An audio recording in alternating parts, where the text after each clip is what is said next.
أعوذ بالله السميع العليم من الشيطان الرجيم. بسم الله الرحمن الرحيم. الحمد لله رب العالمين وبه نستعين على أمور الدين وعلى آله وصحبه ومن تبعه ووالاه. سبحانك لا علم لنا إلا ما علمتنا إنك أنت العليم الحكيم. اللهم اجعل صباحنا صباح الصالحين ومساءنا مساء الذاكرين وقلوبنا قلوب الخاشعين وإسلامنا إسلام المسلمين وإيماننا إيمان المؤمنين وحياتنا حياة العلماء الصالحين وموتنا موت الشهداء المجاهدين وأعمالنا أعمال المتقين ونبئنا من أمد الغافلين. الحمد لله الذي أحيانا بعد أماتنا وإن النشور.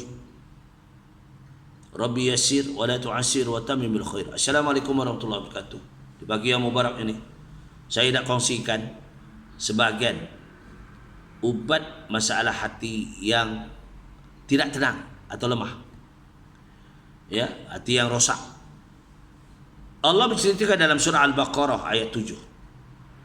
A'udzu billahi minasyaitonir rajim. Khatamallahu ala qulubihim wa ala sam'ihim wa ala absarihim khishawah wa ala absarihim khishawatu wa lahum 'adzabun 'azim. Mafhumnya, dengan sebab keingkaran manusia mereka, Allah menterai atau menutup atas hati-hati mereka serta pendengaran mereka serta penglihatan mereka. Kenapa ditutup? Kerana penutupan itu mereka, yakni Allah telah menyediakan siksa yang amat besar di akhirat kelak. Sikap orang yang ingkar, tunjukkan sifat orang yang ingkar. Allah ceritakan dalam surah Al-Baqarah ayat 100 ayat 9, surah Al-Baqarah. A'udzu billahi minasyaitonir rajim. Yukhadi'una Allah walladzina amanu wa ma yakhda'una illa anfusahum wa ma yash'urun. Mafhum?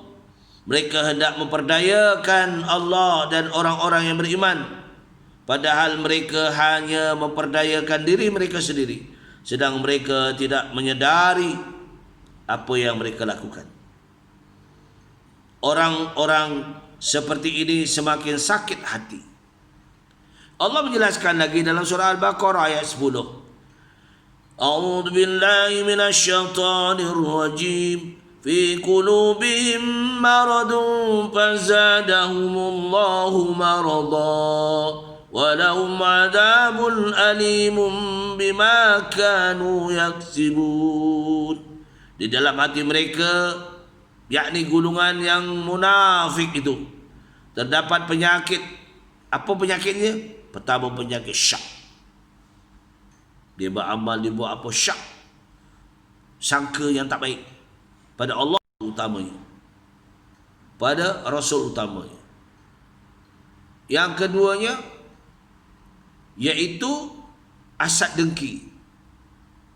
Asad dengki yang ada pada mereka, ya, yang boleh mendustakan pula.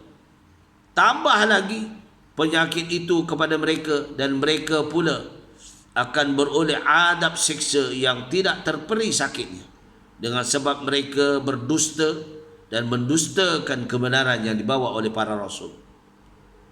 Terdapat ubat-ubat, ini ubatnya. Terdapat ubat-ubat hati dengan banyak. Pertama, bertaubat kepada Allah Ta'ala. Allahumma ja'alni minat tawabin wa ja'alni minal mutatahhirin wa ja'alni min ibadika salihin. Taubat kepada Allah. Salat taubat 2 rakaat. Salli sunat taubati raka'ataini lillahi ta'ala. Ya, ubat. Allah menjelaskan ubatnya dalam surah Al-Ahzab ayat 41. أعوذ بالله من الشيطان الرجيم يا أيها الذين آمنوا اذكروا الله ذكرا كثيرا يا أيها الذين آمنوا اذكروا الله ذكرا كثيرا Wahai orang-orang yang percaya, yang beriman kepada Allah, sebutlah Allah Ta'ala dengan sebutan yang banyak. Zikrullah. Ya. Izkurullah. Fashkurullah. Ingat. Ini ubah hati. Kemuliaan zikir banyak. Ini menambat hati, mengubati hati. Allah menyatakan dalam surah Al-Baqarah ayat 152 umpamanya, Fashkuruni azkurkum, maka sebutkanlah aku, nescaya aku sebut kamu. Allah kata, ingat aku, ingat kamu. Bila kita ingat Allah, Allah akan ingat kita, insya-Allah. Wazkurullaha katsiran la'allakum tuflihun. Surah Al-Jumu'ah ayat 10. Alladzina amanu wa tatma'inna qulubuhum bi zikrillah, ala bi zikrillah tatma'innul qulub. Surah Ar-Ra'd ayat 28. Apabila kamu telah menyempurnakan sembahyang, kamu maka berzikirlah kepada Allah Ta'ala dalam keadaan kamu berdiri, ingat Allah. Dalam kamu duduk, ingat Allah. Dalam kamu berbaring pun ingat Allah. Zikir, ingat. Ya, zikir mudah aja. Astagfirullahaladzim, la ilaha illa anta subhanaka inni kuntu minaz zalimin. La ilaha illa anta subhanaka inni kuntu minaz zalimin. Dalam hati, tiada Tuhan yang layak disembah kecuali Engkau, dan aku selalu menzalimi diriku. Mengakulah pada Allah Ta'ala. Ya, banyak lagi zikir-zikir. Ya, inilah juga yang membolehkan kita menjadi tenang hati. Juga berzikir pada waktu malam. Malam banyakkan zikir. Kalau kita tak boleh beramal, malah sembahyang kadang-kadang kita lah. Ya, kita bangun-bangun malas sembahyang tak, tapi kita berzikir pada Allah. Ya, pada waktu siang. Ya, di daratan, di lautan, di awan. Naik kapal terbang, ya, ingat berzikir pada Allah. Pada pelayaran di dalam negeri ataupun di luar negara, waktu kaya, waktu miskin, waktu fakir, waktu sakit, waktu sehat, dengan sulit atau terang. Demikianlah menurut tafsiran Ibnu Abbas yang diridai Allah Ta'ala, menurut hadis, ya, tentang kita nak mengubat hati.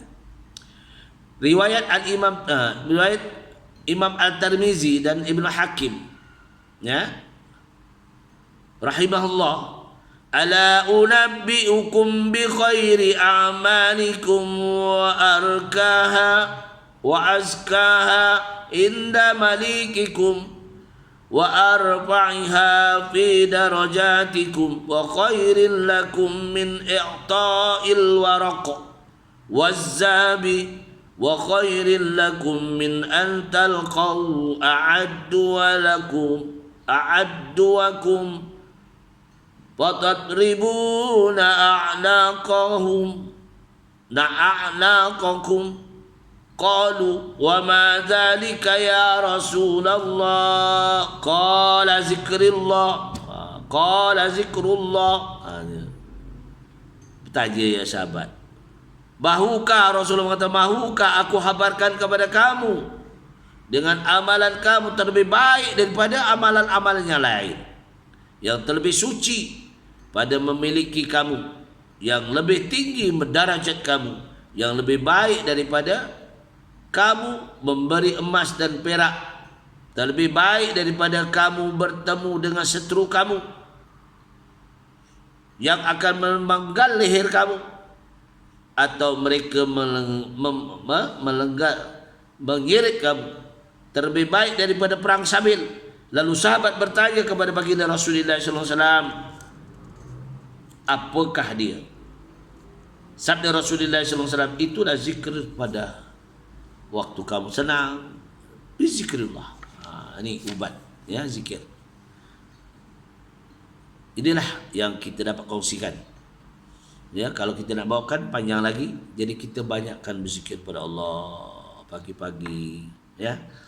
Bolehlah kita baca Quran dulu, sembahyang awabil, sembahyang istigharah, sembahyang tahajud, sembahyang tasbih kalau mampu, ya sembahyang witir. Ini yang kita boleh buat. Kadang-kadang kita tak terbuat, tapi kalau kita sudah biasa, ya mohon maaf pada Allah Taala. Ya, jadi setakat itulah perkongsian di pagi yang mulia ini, ya, untuk kita celoteh-celoteh lah. Ni kita mengisi tambah-tambah masa ini, ya, kita duduk di rumah, kita tak boleh berjalan, ya, PKPB, iaitu PKPB yang bersyarat. Kita nak keluar perintah negeri tak boleh, duduk je kat rumah dia. Kita didik diri kita sama-sama. Kita didik diri kita, tarbiyah diri kita. Kita tak usahlah sibuknya. Hanya saya nak kongsikan, bukan maknanya saya ni arif sangat, tapi ni kongsi bersama, ya. Siapa yang mengikuti ni, kita zikirlah paling mudah yang kita hafal, apa benda-benda yang kita hafal, ya dalam zikrullah. Fazkuruni azkurkum. Ingat pada kami, kami ingat kamu. Radhiyallahu anhum wa radu an, dzalika liman khasyya rabbah. Ya tak? Bila Allah redha kat kita, kita redha dengan perintah Allah Taala. Inilah perkongsian di pagi yang mubarak, yang baik, semuanya adalah dengan izin Allah Taala. Ya, semuanya dari Allah Taala. Mana kekurangan adalah kelemahan saya memohon maghfirah dari Allah Taala. Mudah-mudahan perkongsian ini menjadi satu iktibar kita bersama, dan untuk saya, untuk ahli keluarga saya yang mendengar. Aku ni qauli hadza, astaghfirullahalazim wa lakum, wa billahi taufiq wal hidayah. Wassalamualaikum warahmatullahi wabarakatuh.